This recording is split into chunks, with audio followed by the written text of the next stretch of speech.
And then I'll edit it anyway. So Rabbi Jacobson, thank you very much for being so gracious again to see me.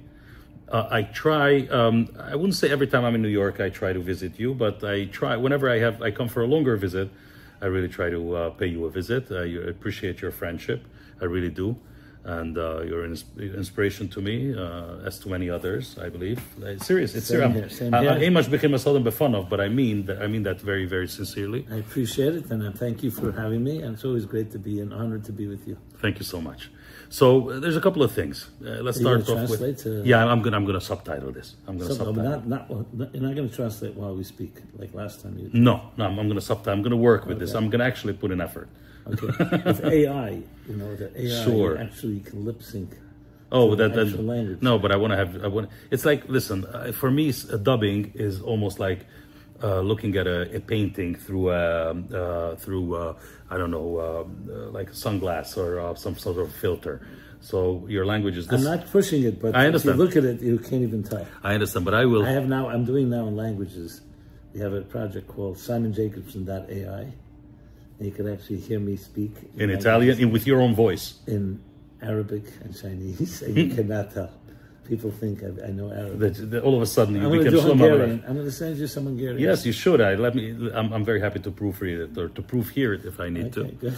So, but I want to jump on it right in the middle. I saw a video with you and Beryl Salomon, and you talked about this disgrace of an election that happened here in the city of New York. And if you don't mind, just give it a little introduction here. So the way I look at the world and the way you look at the world, that's really your forte, is not to put, you know, religious affairs to one side and then everyday affairs to another. It's all intertwined. I mean, you cannot look at world events without seeing or not seeing it through a religious or Hasidic eye. And vice versa. And the Rebbe was really the pioneer of this kind of view where everyday occurrences carried religious meaning and religious ideas would be implied and implemented to everyday occurrences. And otherwise, it really doesn't make sense, right? I mean, it would not be a Jewish idea would separate church and state, let's say, in that matter. But I saw this, there was a disgraceful Democratic primary in the city of New York, where this young anti-Semitic, anti-Israel guy won the Democratic primary. And although the real elections will take place in November, but it's very worrying. And I believe the Jewish vote will carry a great deal and a great weight. But you said something very interesting in that talk, which you said, obviously, when you were interviewed, you were asked whether you worry or are you concerned. And you said that concerned you are, worried you're not, because it's anyways God's plan and God's plan going to be implemented anyway, so there's nothing to worry about. And I just wanted to, just in a theological or philosophical realm, it's a very easy way out of things to say, oh, it's anyways God's will, so whatever will happen is God's will, and therefore what do I have to worry? Or if you carry this idea to the extreme, you could say, what do I even have to do anything? Just sit on the couch and wait for whatever God decides to have to be, and that's what's going to be. So where do you draw the line of hishtadlus, what we call hishtadlus? In other words, you have to make an effort, you have to make earthly effort, and nevertheless, you have to understand that at the end, it's God who makes the final call. Okay, great question. I'll just amplify a moment what you said about not separating church and state. I think it goes even further than that. It's not just a matter of a religious perspective on world events. It's also a spiritual perspective, which is a better way of putting it. Helps you understand world events better. It's not just because I happen to be a religious guy, I see it through the eyes of Judaism. It helps you understand it better, and also helps you maintain your equilibrium. Because it's so easy to be shaken by events. You know, war happens, tragedies happen, and all of us get shaken by it. Look, October 7th. Yeah. How could you not be? You know, people were killed, atrocities, brutality.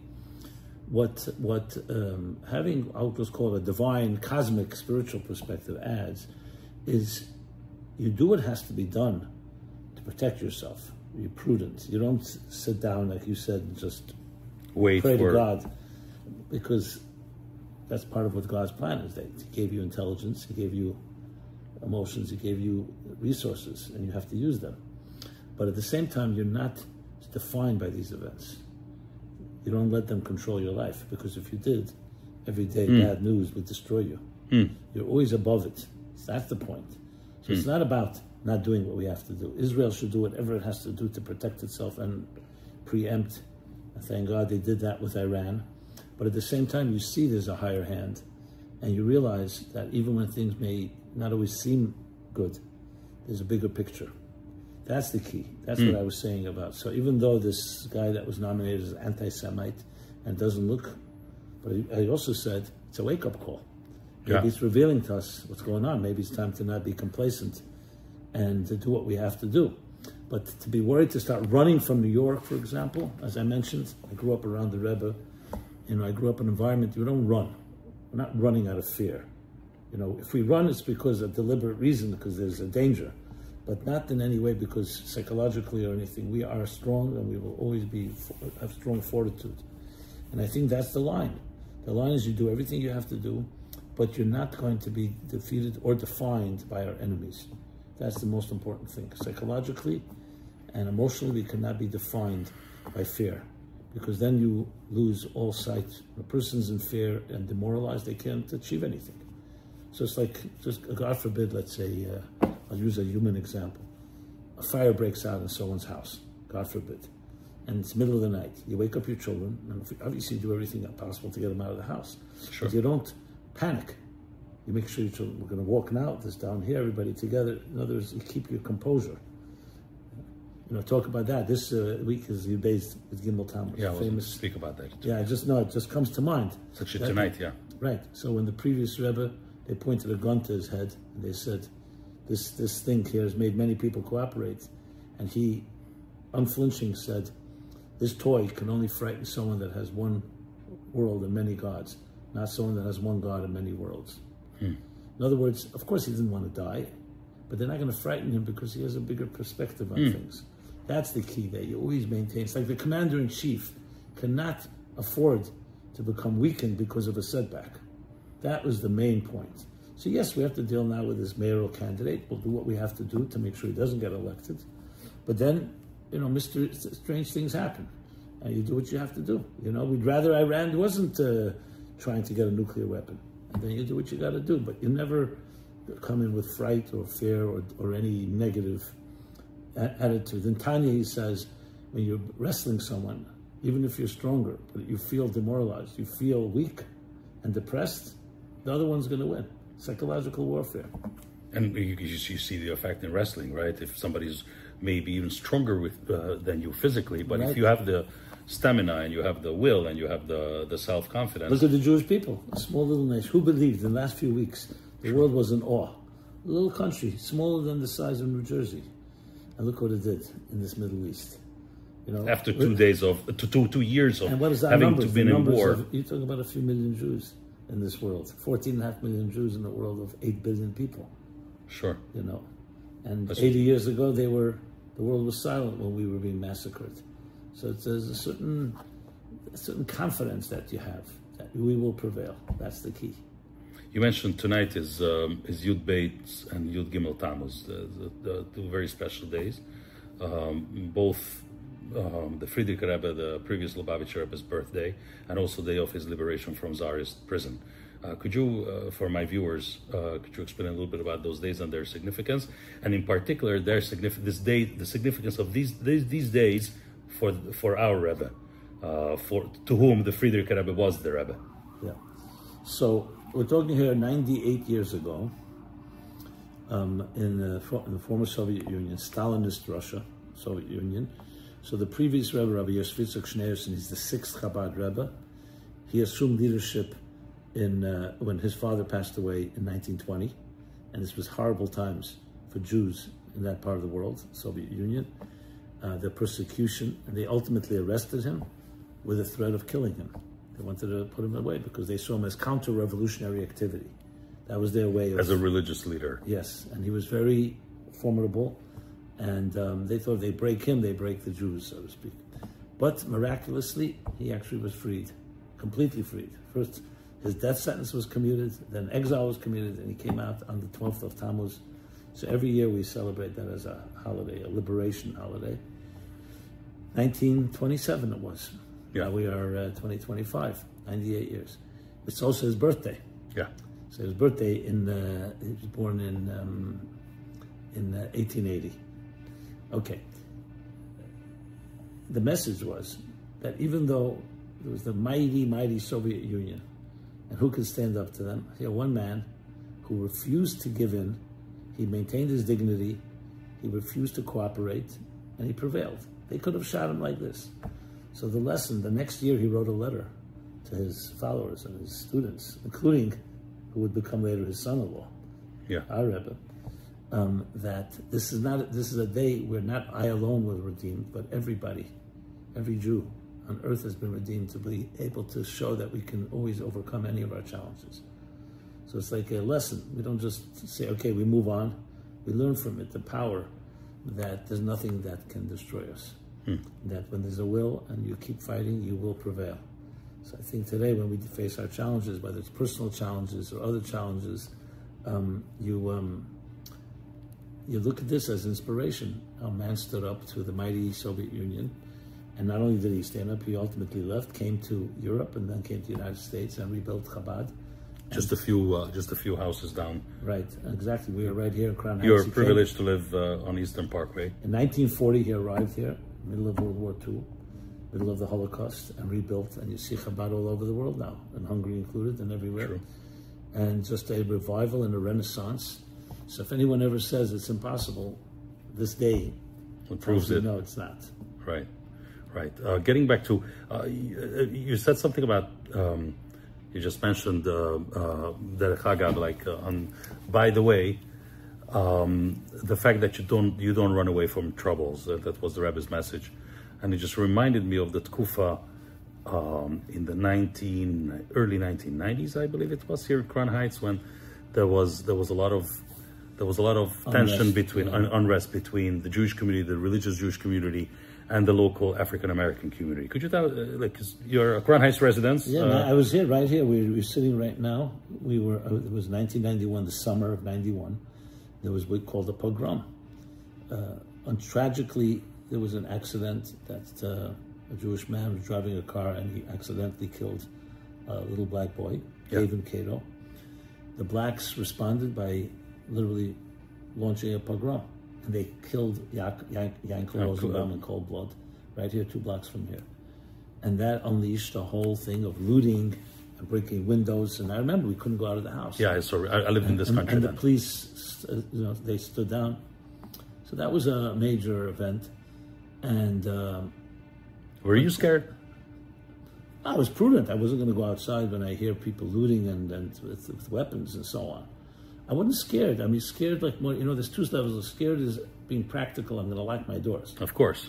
And I'm not going to and I'll defend myself. But scared in essence that I'm going to like move and have to run away from here? No, absolutely not. I grew up, remember, my father and my mother came from Russia. Yeah. They came from the Soviet Union. They understood what fear was. I grew up around the Rebbe. And I have to go back a few years earlier. I mentioned this when I talked about the mayor. Yes.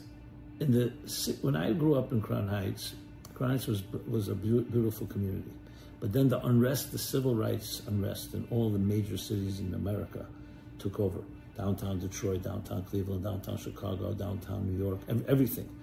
And they called, became the whites ran, and many of the cities ended up becoming slums, a lot of crime, a lot of very low poverty and so on, drugs. So Crown Heights also suffered. Crown Heights, you had probably 100,000 Jews just ran away. And the Rebbe was very much against that. He was trying to convince people. The other Hasidic communities were present in those days. Yes. And many non-Hasidics. And also a lot of whites. It was a big change in the 60s. The Rebbe insisted we're not going to move. And his approach was that because of what? Well, first of all, the same attitude. We don't run. We stay on our ground. Obviously, if someone's shooting at you, you run. Yeah, you're not. Yeah, you're not. And the Rebbe's attitude was that real estate is psychological. If if we hold our ground, everything will then stay. The value will retain. Right, and that's what happened. They told people to invest. Anyone who invested then is quite wealthy today. Sure, because it was probably very cheap. Very cheap, very cheap. They were giving away buildings for $1 because of the city. They were home. My father bought a home for $22,000. You know. Wow. Even in those days, it wasn't considered. That house is worth $4 million today. So we're talking about serious. But even in those days, it wasn't considered big money. $22,000. $22,000. No, it was considered money. It was considered money, but it was not. Yeah, but it was not. 22,000 was 200,000 today, but not 4 million. Sure. But the Rebbe stood his ground, and I saw that. I saw that we do what we have to do. Of course, he came up with ideas to buy back buildings and to create stability and to get security and so on. That was part of it. But the essence was like the spirit was there, and we're not running. Because we love that life, and every time something happens anywhere, your whole life is disrupted because of something. Imagine if Israel, everyone ran every time there was a war. We don't run. We just don't. That's not our approach. That's just not our approach. And therefore, that was the attitude also in 1991. And I think it's also, to me, it's a psychological approach to life in general. You know, things happen, and then you deal with it. So I keep saying, you're not defined. What I find is that people who are driven by fear are defined by their enemies, are defined by their challenges. Challenges happen to you; they don't define you. And then you figure out how to maneuver and how to navigate. It's navigating. I deal with many people in any given situation. People have gone through tragedies. The key is not giving them answers; it's giving them strength and tools to navigate. A good swimmer doesn't avoid a storm; he just knows how to navigate through a storm. That's the key. Getting back to, or using the same idea, the last time I saw you was, I believe, not long ago, actually, half a year ago, maybe. I was at Hanukkah, towards the end of Hanukkah time. And the Jewish people in the past 2 years have undergone major blows since October 7th, particularly in the land of Israel, but not only in the land of Israel. Anti-Semitism is growing and is on the campuses here in this country and in other countries. Thank God, Hungary is a safe haven, but nevertheless, I mean, everybody's of course concerned because Am Echad B'Lev Echad. But many things have changed since then. In the past half a year, Israel has defeated Hezbollah. Israel has yet not defeated totally Hamas, but seriously have taken down Hamas. Israel has taken down the Yemeni Houthis and now Iran in the past few weeks. And somehow I feel that... and Syria has fallen. And Syria has fallen, and Israel had a lot to do with it, obviously. And so things look much brighter now and much more promising. As we talk today, the Prime Minister of Israel, whom you had the pleasure to meet not long ago in Israel, together with the Argentinian president, your good friend, and the good friend of the Jewish people, President Milei. He just arrived last night to this country, Prime Minister Netanyahu, and he's going to have a dinner with President Trump today. So it is a major day from a Yud Beis Tammuz, but also from a different angle, let's say. Again, we don't separate the two. So, but our optimism perhaps is just different than what it was half a year ago, because obviously we're always optimistic, but it's it takes more effort to be optimistic in tough times than in good times. Of course. And somehow I feel that the fact that you don't run away, you don't give up, you don't. After October 7th, we thought that's it. Some of us have thought that it may be over. Right. And I remember when I was a child, but I remember before the 6-Day War, they were digging mass graves in the public parks in Israel because they thought it would be a major Holocaust. 6-Day War ended up being a miracle. So I think that, I think we take Jacob from the Bible, the biblical Jacob, as our model. When he was confronting his brother, who was his enemy, was about to go to war with him. So he prepared 3 ways. He prepared by praying to God. He prepared a bribe to appease him. And he prepared for war. Thank God he only needed the first 2, the prayer and the appeasement. We have to be practical. We know that God gives us many tools. So you have to prepare in every possible way. We don't just pray and then wait around. On the other hand, we don't just go to war and not pray. We want to bring, like a smart person diversifies. You use every tool at your disposal. That has always been the Jewish way. Listen, we are a success story. The Romans aren't here. The Egyptians aren't here. The Greeks aren't here. The Persians aren't here. The Babylonians are not here. So I think everyone should study the Jewish people. I don't just mean in the name of faith. We've learned to make it. We made it. So I think it's a combination of deep spirit, which of course starts everything, is that sense of deep connection to something greater than you are, that keeps you afloat even in the difficult times, but at the same time using ingenuity and using our tools in every possible way and not taking anything for granted. That's when we shine. I remember October 7th very vividly. I was in California. Everyone was devastated. The news got worse and worse. Sure. Before it got, it was really bad. But I remember even then, after Sukkot, it was right after Shmini Atzeret Sukkot, I recorded a whole bunch of videos, and I felt in my heart, we will prevail. It was terrible what we heard, but there's a certain, it's not naivete, it's just an eternal optimism based on knowing that the narrative of life is bigger than we know. There's a mystery. So it may not make sense right now, but I see every success story has always been someone who did not take no for an answer and forged ahead. That's the essence of the Jewish people. And I think it's a lesson for all people, Jews and non-Jews, of how to succeed in life. Last time we met, I asked you about your friendship with President Milei, whom I just mentioned. You want to elaborate what happened with your friendship in the past few months? Developed or absolutely deteriorated, God forbid? Or No. If anything, only stronger. So a few weeks ago, unbeknownst to me, no one knew at the time, President Milei invited me to go to Israel with him. He was going for a straight trip just a few weeks ago. So how does that happen? You get a phone call all of a sudden from somebody? Or No, WhatsApp. He WhatsApps me. He WhatsApps you? Yeah. He personally? Yes. He personally WhatsApps you? Yeah, we're very close. I understand. Closer than people would know. It's not formal. I don't have any official position. For sure. But we're very friends, and he sees me as like a spiritual mentor. Yeah. He's a very spiritual guy, by the way. He's not political. That's what makes him unique. He's very emotional also. Emotional, very smart, and he's very unique. And to him, the Rebbe has like his relationship to the Rebbe. He sees the Rebbe as the ultimate leader, like Moshe Rabbeinu, Moses in the Torah. He looks at it in historical and biblical proportions. People who are not just political, they have a vision for life. Like, he gets it. He gets the idea that there are people who see the big picture. The forest from the trees. Yeah, and he sees the Rebbe as such. And I guess he sees me as an extension, because as a student of the Rebbe and the writer... Somebody who knew the Rebbe very well. I worked for the Rebbe, right? The talks the Rebbe, published the Rebbe's talks, and the book Torah Meaning for Life, etc. So we've been friends since September 23, before he was elected. And then after he was elected, I saw him quite a few times. And we're in constant touch, informally. And he already months ago, he told me he's going to Israel. It was supposed to be March, but it was postponed till June. So June, end of June, that's when we went. Mid-June. So you got an invite to say, meet you in Jerusalem? Yeah. He came from Paris and Rome. He was in Europe. I came from New York with my wife. And we stayed at King David Hotel, where he was. It was Tuesday, Wednesday, Thursday was the official trip. And Thursday night, we're all leaving. Anyway, so I spent a lot of quality time with him there. Different events. He met Netanyahu, gave Netanyahu a big portrait of the Rebbe and Netanyahu. They talked about it. And you have to keep in mind, he's not Jewish.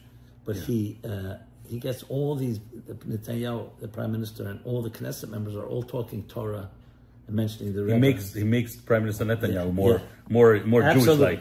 Yeah, because he's unwavering. He's unwavering and unapologetic, just like what is right and what is wrong. Milei is. Yeah, no ambiguity. He's very clear when it comes to this.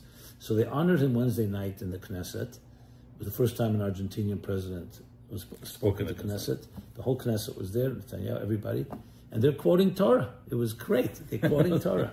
It says, as President Milei says, the Torah, they were quoting. He reads Torah every day, just for the record. He reads it every day, and not only that, he takes lessons in his life from it. As a president. Anyway, then he spoke, and it was really beautiful. In the middle of Netanyahu's speech, he suddenly says, I don't know how to say this in Spanish, but I want to quote a verse. And he quotes the verse. It's actually this week's chapter in the Torah. Wait, who quotes the verse? Netanyahu is quoting a verse. The verse of Bilam, the archenemy of the Jews, is supposed to curse the Jews, ends up blessing them. What does he say? Hein kilova yokum kariyas nasa. Here, behold a nation that rises like a lioness and is strong like a lion. And he says, I don't know how to say it in Spanish, but I'm sure they'll translate it. And he says, Milay is like a lion, Israel's like a lion. I just noted it. I didn't know why he's saying that verse. You did not know at that time that verse would become the name of this operation against Iran. This is Wednesday night. Thursday night, the last official thing, we all meet at the Kotel. They locked it down. There were only 5-6 people there. Prime Minister Netanyahu, President Milei, myself, the ambassador, a few other people. They're both praying at the wall. They say the verse in Tehillim 121, the guardian of Israel, Hine Layanu V'Layishna Shomer Yisrael. Netanyahu says it loud. Shomer Yisrael, he says. Shomer Yisrael. So I was noting all these things. Nothing out of the ordinary, but it was just interesting.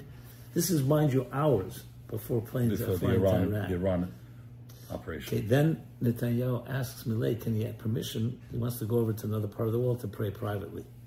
And he asks for a talit, puts on a prayer shawl, and then takes a note out of his pockets and puts it in the wall. And that's when he put on that famous note to the That's the note, the same verse. That got out, the same verse from that one that he said the night before. I didn't know at the time, but I see him wearing a talit. I asked one of his security guys, does he ever? No, he never wears it. Okay, then we go to the tunnels. So he did acknowledge Prime Minister Netanyahu that this is a special moment now. Yeah, but we didn't know that again. Sure, he was praying, but he's the Prime Minister of Israel, standing at the wall. It's always a good time to pray. Then I actually asked Netanyahu, I said, maybe let's get Milei closer to you, because they had moved, and close, that's when we took the picture. There's a famous picture of us standing right by the wall. Then we went to the tunnels near the wall. The tunnels, you have the destruction of the first temple, Babylonians, second temple, the Romans. Anyway, this is 8 o'clock at night, Thursday night. Keep in mind, this is unbelievable. I have to share this. Yeah, I'm listening. 10 o'clock, we're all scheduled to go to the airport. We went back to the King David Hotel. Milei is going to Madrid, Spain. I'm going back to New York. So around 10, we leave the hotel. I mean, my flight was after midnight. Milei was the same time. I didn't know all this. Then suddenly, 2 hours into the flight, around 2 a.m., 3 a.m., I look at my phone. We have Wi-Fi. You see what's happening in Iran. There was a launch of an attack against Iran. Ben Gurion Airport is closed. You just got out. I look, we're the last flight out. Milei for sure was the last flight. They probably waited till he left, for sure. I had not to be in harm's way. Yeah, and also they don't want ever a leader of the country to be in war zone. In a war zone, and also means that he's like supporting it. They want it to be, keep. And I look at what's the name of the operation? Amkalavi, Rising Lion. I said, wow. And I started putting the pieces. And the puzzle. And I said, we're just standing at the wall praying to Hashem. You asked before the secret of Jews. So we have a great army and a great air force. And look what they did. But our real power is obvious. And the connection, and they're standing and praying. And then I'm thinking, Babylonians, Romans, Christian, he's a president of a Christian country, Argentina, Netanyahu, Jewish. We're attacking Persia and Babylon. All the biblical, to me, it was all the dots of history intersecting right there and there. I felt like honored to just be there. I told this to him. I did a video about it. I shared it with Milei. He loved it. Because I didn't ask him, but I'm sure he knew. And how do you like this? I look in Rashi, the commentary on Amkalavi. Why are Jews compared to a lion? Because when they wake up in the morning, they put on a talit. They grab mitzvah. Probably Prime Minister Netanyahu read that Rashi. I am sure he did, because he chose the name of the operation. He had to look in the Rashi. Isn't that something? That is something. So it's like the behind the scenes. On one hand, we see the miracles. Not one airplane was shot down. It was perfect. It was a miracle. It was a miracles miracle from every possible. It was a way. miracle. I mean, unfortunately, even one death from the missiles is too much. So I really think we're at a juncture of history here, because this is going to naturally lead to peace. after everyone barks and yells and screams, the dust settles, there will be peace in the Middle East. There's no question about it. Saudi Arabia, even Iran, it's inevitable. Because everyone, first of all, saw Israel's might, who's going to go to war with it. And, once you show them the stick, you showed it to them. You don't have to show it again. I think we are in historic times. And even more, you talk about negative things. October 7th is still a terrible tragedy. 1,200 lives were shattered, families. But all this would not have happened had October 7th not happened. Sure. So in a way, it exposed all the dirt. The grime came to the surface, and we had to clean it out. Unfortunately, it's a heavy price. But this may be, hopefully, the last ever for us to have to fight such wars. Amen. I think that, and I think of it in that context. It's amazing to me. Again, it's a cry for every lost person, and I see this as peace for everyone, for Muslims, for Christians, for Jews, for the whole world. And that's the story. That's how I see the story. So when you go with that attitude, how could you? That's right. How could you be terrified? Obviously, you have to be practical and be realistic, but there's a bigger picture, and we've been part of history. Jewish people, we're here. As I said, we've got through the Romans and the Babylonians, and all the rest of them. We paid heavy prices. Listen, 80 years ago, who thought the Jews are going to survive? And during the Holocaust, and here we are. And you're in Hungary, and I'm in New York. Israel. Am Yisrael Chai. Thank you very much, Rabbi Jacobson. It's fascinating. You've been part of history. I mean, you've been part of history many times before, but this very latest time. This, I think we have to appreciate and say thank you to God, gratitude, and know what we have to do. We have to be proud Jews and share the story. And we have a message. I told Millet that a few days after I wrote to him, the number one export from Israel to the world should be not technology, and not tourism, and not beautiful women, and not good food, and all the other things, but Tzion Seitzei Torah, Dvar Hashem Yerushalayim. That's made in Israel. The moral vision for the world should be coming from Israel, from Jerusalem. That, to me, is what the world is waiting for. That happens, you have a whole new world, Messianic world, Mashiach. Amen, amen. Thank you very much, Rabbi Jacobson. Thank you. Hatzlacha Rabbi. For tonight.